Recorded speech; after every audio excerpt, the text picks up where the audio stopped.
Hi guys, and welcome to the State of Crypto, your one-stop source for all crypto-related news. I'm your host Martin, and this is episode 178. Bitcoin price soars. Is central bank money behind the Bitcoin bull run? And CNN to interview Garlinghouse again.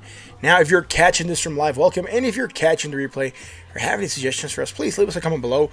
We really want to know what you're thinking. Now, if you want to be up to date with the latest crypto-related news, make sure you subscribe, hit that like button, and that bell so you're notified when we go live. And if you want to keep on chatting with us once the stream is done, you can join us on the Discord. Link is in the description, guys. So is the link to the amazing articles that we cover here on the stream. We do have news today, finally, after days of no news, because either time constraints, me being sick, or any other reason that happened the last 4 to 5 days. Finally got news today, so I'm pretty excited about that. Right, I did find some articles that I do believe are really good, and we're gonna get into those right now. Again, thank you for being here with us on a awesome Tuesday night. I hope you're having a great time. I hope you're having a great trading day. I'm happy because I never hit my stop loss, and I'm still in the position, right? Even though Bitcoin bounced, and we'll talk about why it bounced. Anyways, let's get on with the news. Bitcoin price soars as Jerome Powell confirms data crypto threat to US dollar. That is from CCN, and basically it just says that an otherwise dull testimony from Federal Reserve Chairman Jerome Powell got very interesting for Bitcoin, as Bitcoin to the US dollar spiked 4% to $10,200 today. Now, cryptocurrency markets soared after Congressman Bill Foster raised concerns about the need to keep pace with China's digital currency ambitions, to which Powell responded that the Fed had a lot of projects underway. It is well documented that China has tremendous ambition in the realm of digital currency. Congressman Foster's concerns about Beijing's ambitions centers on the risk posed to the US dollar status as a global reserve currency. Now, Bitcoin investors took this as a positive development, as Bitcoin to US dollar soared on Powell's acknowledgement that the Fed would keep the fire lit regarding blockchain development. Now, despite this, Powell was clear that the theoretical implementations of Facebook's Libra had been a game changer, and that this institution now understands the importance of making quick progress in this area. It's quite obvious why Bitcoin would rally so aggressively in this instance, as the most powerful man in finance acknowledged the speed and scale in which digital currency could disrupt the dollar. Yeah. So, what are you guys saying? Do you guys think this is part of the reason that this pumped? Let me know in the comments below, or in the chat, right? We're live. Anyways, News Bitcoin article, right? Central bank's free money is behind Bitcoin bull run, according to Matty Greenspan. Now, a portion of fresh cash liquidity supplied by the global central banks has made its way into the Bitcoin market, and that's what's being said by Matty Greenspan, the founder of Quantum Economics. He told Block TV that the cryptocurrency, well, Bitcoin in this case, behaved more or less like stocks as it rose from $6,430 to well above $10,000 in just 3 months. He said central banks injected free money into the market to safeguard it from potential geopolitical and macroeconomic conflicts. However, some investors directed the funds into Bitcoin. Now, the People's Bank of China has already injected some $170 billion into its economy, and that was explained by Mr. Greenspan. And the Federal Reserve has recently resumed its quantitative easing, as to the Central European Bank. He noted that central banks are giving markets free money with low interest rates, which explain why stocks are rising despite the risk associated with the coronavirus outbreak. And the same fundamental is helping Bitcoin as well as the rest of the cryptocurrency market. Now, this seems to suggest that people are borrowing money so they can invest into crypto. Now, is that something that you believe, that the rates are so cheap that people are willing to take that risk of taking money that they're going to owe someone and put it into a crypto market just to see if they can get a return on their investment, cash out at some point in time and repay their loan? Do you believe that is the case? Let me know in the comments. Also, let me know if you believe that all this is related in the risk is the coronavirus. Do you believe that is a major risk that we should be concerned of, that it could hit and impact the cryptocurrency market? I don't believe it should impact the cryptocurrency market. I do get it's a macroeconomic, let's say it's a socioeconomic problem that's being created, right? Industries getting stopped, flights getting stopped into China, all this stuff that's happening. I do get that it has its implications, but I doubt that it's strong enough to really affect cryptocurrency, because after all, crypto, it's its own beast, right? It's like affecting like an exchange rate. You can affect the U.S. yuan exchange rate, but would you affect the Bitcoin exchange rate with an outbreak like the coronavirus? Let me know in the comments what you think. I just posted some questions. Your comments are greatly appreciated as always and encouraged. If you want to have a discussion with us, we're here for that. We can talk. That's what we're here for. Anyways, on to the next article. JP Morgan may merge its blockchain product with Ethereum Studio Consensus. That's what a report says. That report is from Reuters. And this is from CoinDesk. Now, JP Morgan Chase may soon merge its Quorum blockchain project with Consensus. That's, like I said, according to Reuters, citing people familiar with the plans. While the terms of the deal currently are under discussion, they're still not set, and the merger might happen within the next 6 months. Now, I do believe that's very, very interesting. I'll tell you why in a second. Now, Quorum was first reported in 2016, creating a wave of excitement as it officially connected the bank with Ethereum, even if it was a private version of the tech. The firm suggested at the time that the system could connect private institutions via distributed networks. Since then, Quorum has had privacy features from Ethereum added and a major revamp based on the Java programming language in a bid to make it easier for business to use and deploy. Reuters sources added that Quorum unit currently employs roughly 25 people globally. It's not yet clear whether or not they're going to become part of the Consensus team after the merger. Now, why I believe it's important, if a bank is able to merge its platform with Ethereum, then we might see a lot more banks following and try to start getting more banking on Ethereum, which is made for smart contracts. Whether or not that's going to clutter the network is another issue that we'll have to discuss, and we'll see how that happens. But I do believe that banks coming in and starting to make like bonds or what else do you want to say? Like bonds paid, contract bonds on Ethereum. That's going to be really interesting. We know some banks already cashed bonds on Ethereum, something there, and I can't remember what was the other bank. I think it was a French bank. The name escapes me right now. But anyways, I do believe it's going to be interesting that banks could start to use cryptocurrency for certain things. Now, JP Morgan might be leading here with what they're going to do with Ethereum, right? Some banks, I do get that they're using Ripple and Ripple Solution, and that's great, man. I do get that. Trust me. But they're not doing what other banks are doing with Ethereum as the smart contract platform, right? That's why it's going to be interesting to see what they can develop on this network. Now, on to the next article. Ripple CEO to be interviewed by CNN again. Will he talk about IPO plans? That is from you today. Basically says that CNN's Julia Chatterley has trailed the XRP army by announcing that Ripple CEO Brett Garlinghouse is coming back for another interview. She posted that on Twitter. While she didn't reveal a specific date, she did mention that it was coming very soon and asked the crypto community to help her out with questions. Now, we do have questions from some people, particularly Leonidas. He's the one that's being quoted here. When IPO? How will the IPO affect Ripple, XRP, and the XRP holdings? His latest funding round and the possibility of an IPO, the reason why reduce their sales or vice versa.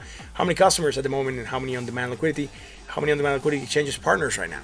Well, while all those questions are interesting and I do get it, I'm not sure how much of the interview is going to really be set on the IPO or how much they're going to be able to discuss the IPO prior to the launch.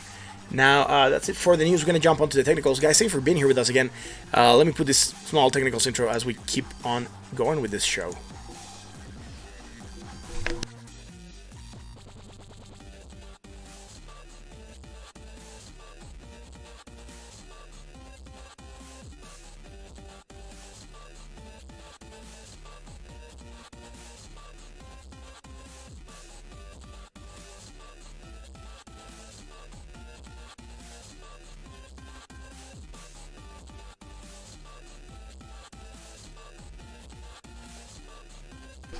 And we are back. Thank you for staying with us. And we're going to go into the technical section of the stream. What's happening with the market cap? Well, money has kept flowing in today, carrying to some of the articles that we discussed, right? We got the reason why. Fed's positive outlook on crypto might be the reason. Now, something that's happening here very, very short term. And I'll undo this two slight moves I just made. Go from here to here, right? And you might be wondering why this is in this color. That is not the yellow that we use, because I was doing stuff when we were off the air at when I was at the office and I looked at the markets briefly. Now 2.24, 2.24, 2.24.1, 2.24.7, slightly higher here. All right, but we could probably consider it technically a sideways motion. All right, so we're moving sideways here against the MACD, and we're moving down against the RSI. Now, what we're creating it's weak bearish divergence against the MACD and strong bearish divergence against the RSI. Potential price action to the downside yet to be determined, though. Remember, we're starting to break down. The Fed came out with this announcement today. People got hyped about it, and that's why part of the reason that we pumped, right? There's other reasons why we pumped in the shorter term, and we'll talk about those because we discussed them yesterday as a possibility. Now, what's happening with Bitcoin dominance? It's kept on losing dominance. And remember, this is good for the cryptosphere, man. Don't matter if Bitcoin dominates or not. What matters is that price rises, right? And we talked about that before. Losing dominance is not correlated with price action. Now, look at this. This is beautiful, man. It has lost so much dominance, and look how well it has performed, right? So, again, losing dominance not correlated with price action. It is correlated with health of the cryptosphere. Now, yesterday, losing dominance from an opening of 64.52, closing at 64.28, a 0.27% move to the downside. Today, opening of 64.34, sitting at 64.07, a 0.34% move to the downside still. Yesterday, 0.27, sorry. Sitting at 64.07. 64.07, that's what we're sitting at. For market cap. Price of Bitcoin, $10,298.57. Now what's happening? We're still pumping, right? I was tracking these today, like I said earlier. And I was checking this out, right? This is 51.46. This is still 48. So even to the new one that we're just developing, slightly higher again. Creating that strong divergence, right? Strong bearish divergence, potential price action to the downside. Now, why do we pump? We discussed it today in the news. If you were here with us, the Fed did a release or did some comments that got people's hopes up, and that's why it's pumping. How strong of a pump we're going to get, I'm not sure. We're getting to overbought territory again at 70.65. We're still having that strong bearish divergence. We have not made a negative momentum island. This could get negated, right? This could still go pumping and start to get higher, and then, we won't have this divergence. But right now we do have it, and again, it's something that we have to keep on tracking. That's it for this on the daily. Let's go to the 4 hours. What is happening with Bitcoin on the 4 hours? Look at this, man. This was earlier on today, like I said, and I was tracking this divergence. I was worried that we might start to break down because we're going to a higher high with less positive momentum. Now, we did manage to grow here, right, on this positive momentum island, and we did manage to negate the previous island, which is this one. This high was 22.35. This new high over here is 28.76. So we kept on climbing. We kind of got rid of that. Now, on the RSI, we do have a different story, right? Awesome, man. Spotify ads coming in. Let's play something else, right?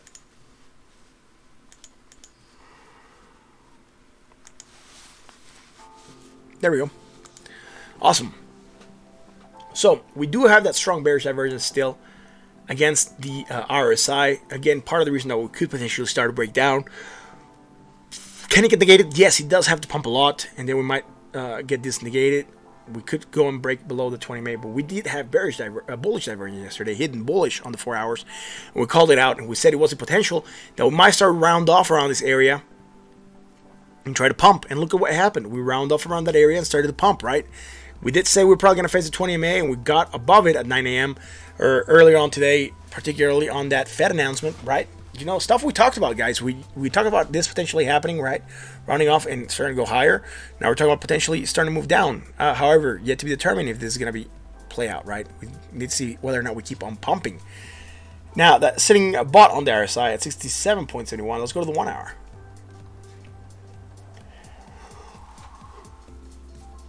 All right, cool. On the 1 hour, we don't have anything from the previous high, which would be this one here or this one over here, right? This high, this is much higher. We're also going higher on the price. So that's all really good. Now, we did have this strong bullish divergence yesterday at 10 p.m. Time we were ending the stream. We talked about this. We said, look, guys, the price, there's a chance this might start a rally. Phase the 20 MA. Look, we phased the 20 MA, got above it, used it as a support, and then pump and bounce from it, right? We've done that before plenty of times. We talked about this a couple times before as well. Now, what's happening here shorter term, right? We're going to a higher high. Sorry, I just want to make sure this is going to stay here with us on the 1 hour. And we're going lower, right? Again, we don't have a new positive momentum. We're still going lower, right? All the same stuff's happening with the RSI. So we're creating that strong bearish divergence, price action to the downside. We've gotten 2 candles down. We might be taking a breather before we either try to pump again or really call it a day, move down, touch the 20 MA, and try to determine whether or not we're going to hold it. And if we break the 20 MA, we might be looking to lower prices. Sitting bought on the RSI at 68.19, sorry. That's it for Bitcoin. Let's move on to Ethereum.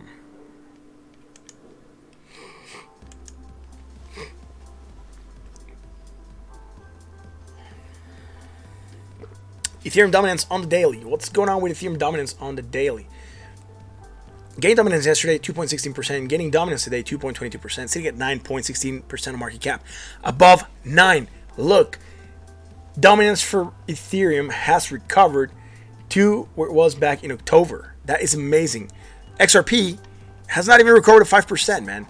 It is really, really painful to see XRP not recovering in dominance because it's a good project. It has had a good run until a couple days ago. It was one of the best performers since January of this year, right? And right now we're not seeing that happen, right? We're not seeing that adoption. We're not seeing that dominance come in, even though they have a lot of liquidity or their ODL coming in. We did talk about this the other day, right? And before I jump into this analysis, I just want to point this out. Look at this. Refresh. Right? Ethereum, 26 billion. XRP, 12 billion, man. More than double. Ethereum's up by more than double, man. It's like last year, we had a lot of flippings happening, right? XRP getting above Ethereum for that second place, then coming back down, then going back up, then going back down, right? We did have that fight going on.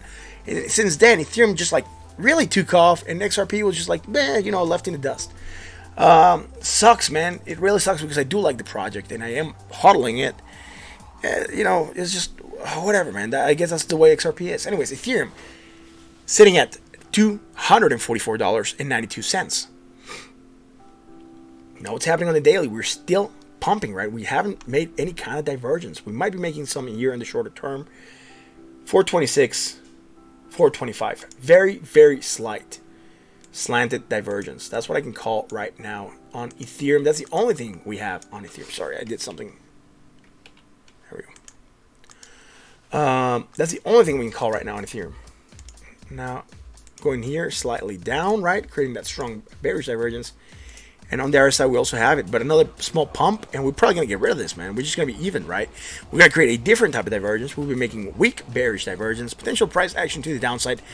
But that'll be it. Right now, sitting overbought on the RSI at 82.63. We're really going to cool off this RSI. Onto the 4 hours. What's happening in the 4-hour chart? What's happening in the 4-hour chart is something I don't like very much.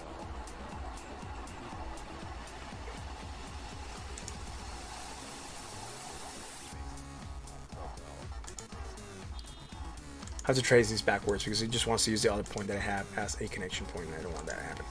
It was going to a higher high with less positive momentum. This is still building. There's a chance it might increase and get negated, right? But right now we're creating that strong bearish divergence from one island to the other one, right? Also, if we wanted to go from this point all the way up to here, we would anchor from here to here, and we would also have that strong bearish divergence developing on the RSI, just on a different time anchor.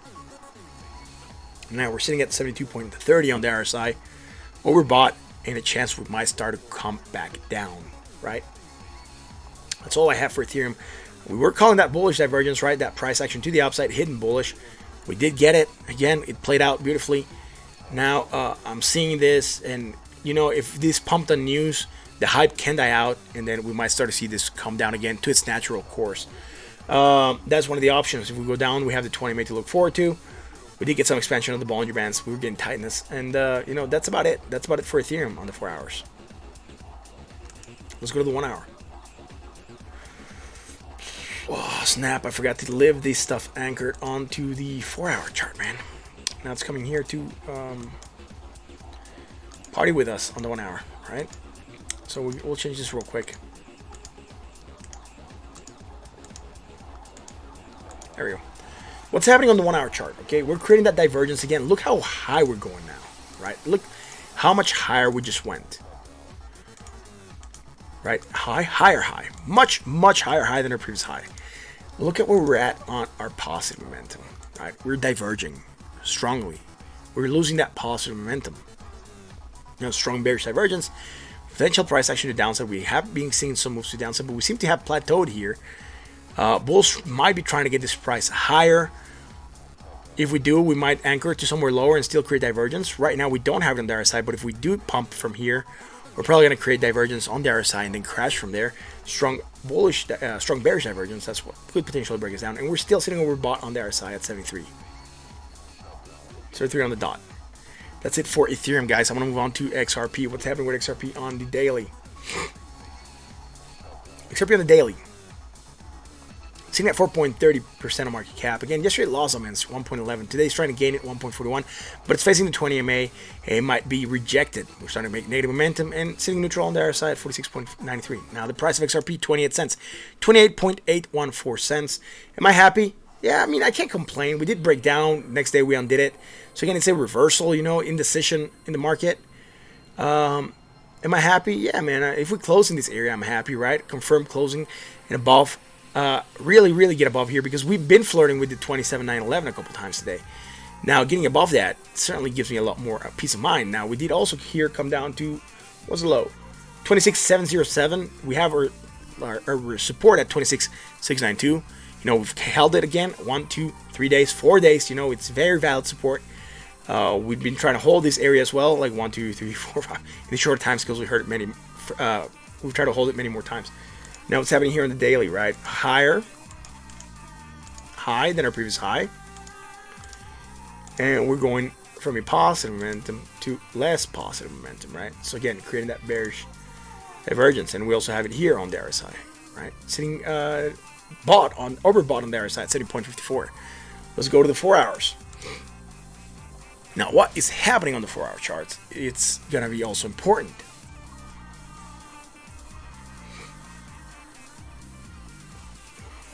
Depending on where we want to take it, right? We'll take it from the previous high, which is up here.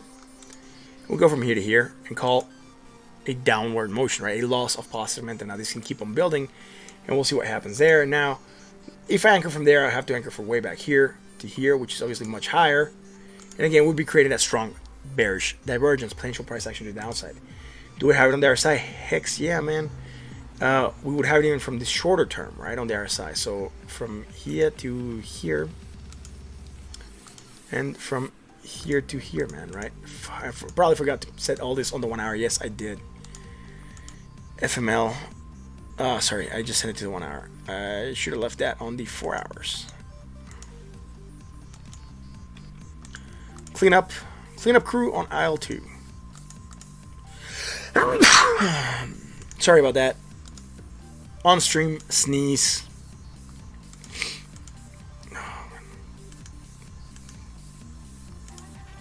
Now, chart cleaning time. There you go. Again, we have that bearish divergence against the MACD from back here and against the RSI from also back here, but also more importantly from back here, which is the nearest high. Now here, I'm not anchoring it because we have a negative momentum and I have to anchor from the previous positive momentum island, which would be this one. So again, from here to here, higher, less positive momentum, lower on the RSI, strong bearish divergence, 2 different time anchors. That we're confirming that, and potential price action to the downside, right? That is a very relative thing. Now we did have that strong bullish divergence, right? We talked about it yesterday. We did manage to move a little bit more to the downside, but still had that strong bullish divergence. Price action to the upside, boom, got it. We talked about this yesterday. Let's go to the 1 hour chart. On the 1 hour, here it's beautiful because in the shorter time scale, we do have this divergence developing. Before I do that. All right. Let's do this, man. There we go. Right, and here, even in the shorter term, just for kicks, right here. There we go. You could do this in 2 parts, from here to here, right, and then from here to here, and from here to here. Right, so we went from here to here, from here to here. Strong divergence on the first part, and then strong divergence on the second part, but also getting it on the RSI. Sitting overbought at 72.93 on the RSI for XRP. We did call this strong bullish divergence. We did manage to go here a little bit lower. We did talk about this happening, and then we're probably going to hold it. And look, beautiful. Price action to the upside. Got it. Boom. It's there. Amazing, man. Amazing that it played out, right? We talked about this. We knew it was had a good chance of playing out. Now let's move on to Litecoin, guys. Sorry if I'm moving a little bit quickly. Seems to be there's no one on chat, so just trying to do the stream, right? So high, higher high, more positive momentum, right? Sorry, dominance. I'm looking at dominance. Yesterday, it lost dominance, 0.60%. Today, gaining dominance, 1.25%, sitting at 1.71% of market cap. Litecoin, $78.33. What is happening with Litecoin? On the daily, going higher. We're going lower, right? Strong bearish divergence, potential price action to the downside. And particularly on this last part. Now, I just did something that apparently I already had traced. There we go. And I'll just trace it here on this last part. And for some reason, the chart is loading weird. It took a while for it to load. So it's messing up my anchors now. There we go. All right, awesome. So we're getting this divergence also on this last part, right? Again, strong bearish divergence, right? Higher high than our previous high here. Less positive momentum, lower in the RSI. Overbought on the RSI, 73.63. Potential price action to the downside. Let's go to the 4-hour chart. Spotify ads. Awesome. Awesome Spotify ads, man. Let me get rid of them real quick and I'll play something else, right? Hope this one's good. Awesome. So what we had here, strong bullish divergence. We called it out. Now this is from the 1-hour chart. I know that because it makes no sense where it's at, and I just seen its counterparts over here and over here. There we go. So hidden bullish divergence, potential price action to the upside. We got it. Boom, beautiful. Now what do we have here, man? Same as with Bitcoin, right? Just gonna make sure this is gonna be on the 4 hours for us to look at. Awesome. And what's going on? High, higher high, right? Going to higher high with less positive momentum and also lower on the RSI. Now that's creating strong bearish divergence, potential price action to the downside. Again, potential because this is starting to develop. It can still go on and we can negate it. Again, be careful with that. Now let's go to the 1-hour chart because that's all we have to do on the 4 hours. On the 1-hour chart. Didn't I just fix this so it wasn't here? Maybe this is from the daily, man. Again, it's so annoying that why doesn't it just stay where it's supposed to, man? If I'm charting on the 1 hour, I just want to stay on the 1 hour. You know? But no, it has to come up with all these weird options of what it wants to do by itself, man. You know, here it wants to put it on a daily. There we go. Awesome. So that's that, right? So we're going higher high and then another higher high. Another higher high. Sorry, got a little bit tongue twisted there. Going slightly positive momentum, less positive momentum. Right now, and also less positive momentum in this part. Here we're going to a higher high, same as the price on the first one. But in that second part, we're catching that divergence, right? So strong bearish divergence developing, potential price action to the downside. First on this part, right against the RSI, against the MACD, and then on the second one we have it against the MACD and the RSI as well.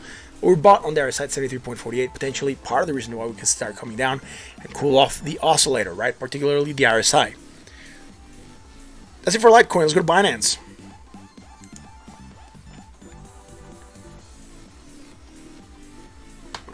What's happening with Binance dominance on the daily? Yesterday lost dominance 1.74%.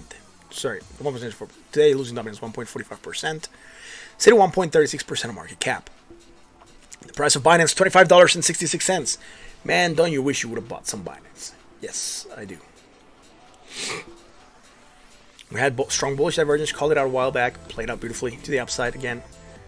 No divergence developing yet, bearish or bullish. Overbought on the RSI at 83.80. Let's go to short time scale. Let's go to 1 hour, 4 hours. On the 4 hours, what's happening? We're going to a higher high. We're going to a higher high, man. You guys want to get high? Don't forget to bring it down. You know, can't really do my tally voice, man. Seems like my, you know, got that voice changed. Post-puberty, I cannot do tally. From South Park, yeah. Anyways, going to a higher high than our previous high. Less positive momentum, actually going to be negative. And I didn't want to do that. There we go. And lower on the RSI as well, right? Strong bearish divergence developing on the 4-hour chart. Potential price action to the downside. We're starting to see it play out. Sitting borderline on the RSI at 70.24. Overbought, but almost heading towards that bought area. That's it for Binance on the 4 hours. Let's go to the 1-hour chart. Short scale only, right? Short time scale.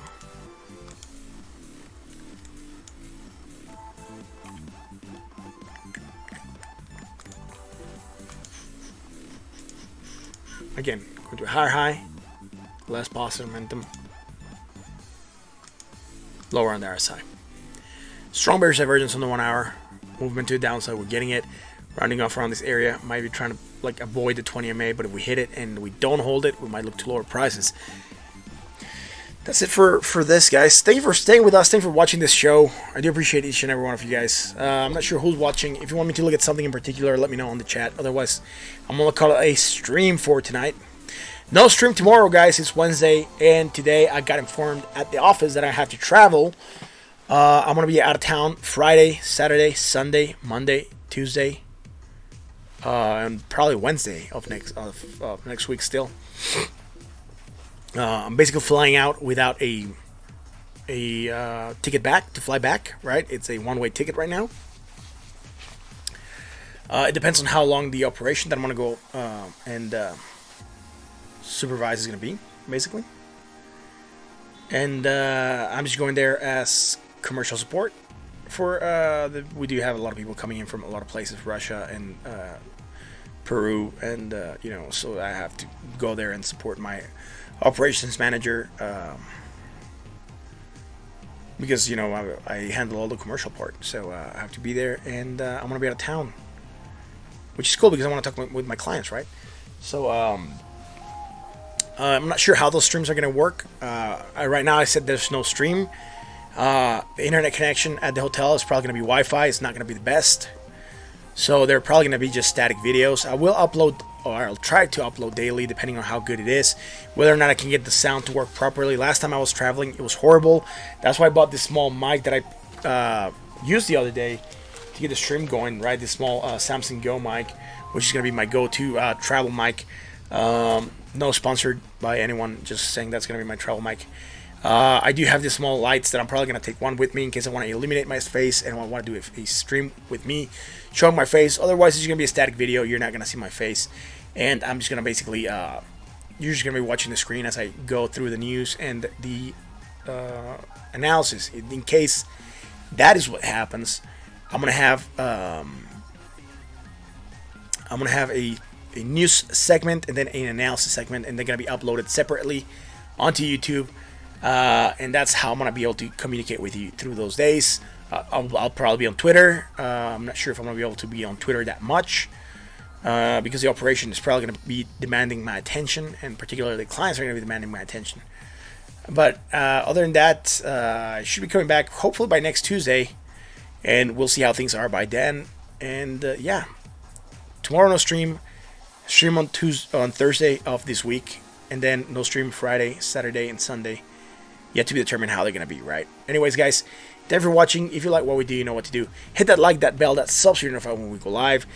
This is State of Crypto. I'm your host, Martin. It has been a pleasure being here with you guys today on an awesome Tuesday night. Talk about crypto to your friends, to your family, to your co-workers. Let them know that we are here. This is State of Crypto. I'll catch you tomorrow for another, I'll catch you on Thursday for another edition of State of Crypto. I hope you have a great day tomorrow. Awesome trading day. Yeah.